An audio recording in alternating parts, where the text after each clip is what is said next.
I ćao ljudi, i evo nas opet. I danas ću da vam pokažem moju kolekciju Sunđer Bob kockaone Rawlings figura. Isto ću da vam pokažem ova stvar koja sadrži dosta ovih stvari za Sunđer Bob.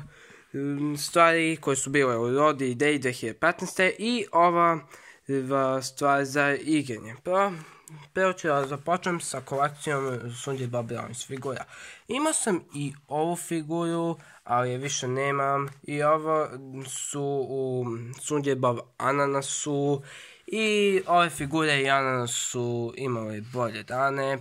I prvo je ova Sunđer Bob figura. Vidite. I ovdje piše da je iz 2015. Vidite. Onda sledeći je Patrik. Ja sam već snimio Patrika, ali to nije bio moj Patrik, nego je to bio od mojih rođaka. Pa to, ovaj je u gorem stanju. I onda je Gary. Vidite. I onda nemam Sandy, Keva Krabu i Linusova, nikada ih nisam dobio. I evo Planktona. Vidite. I evo. I sad sljedeća stvar je ova stvar. I vidite ovdje piše da ste mogli da dobijete album za sličice.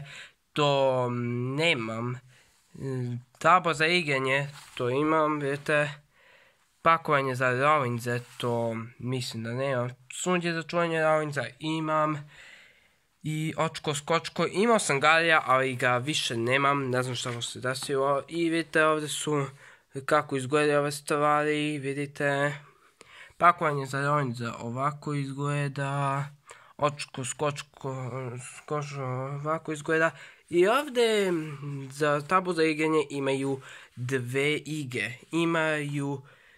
Imaju teči od meduze da ne bude suza.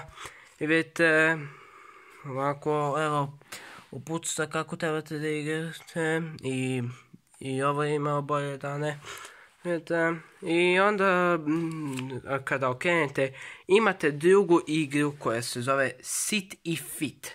I vidite, onda su, trebate da stiđete do Ananasa, ovdje do kovčuga sa blagom. I to je to. Hvala na gledanju ovog videa. Ako vam se svidao, ostavite like, share i subscribe.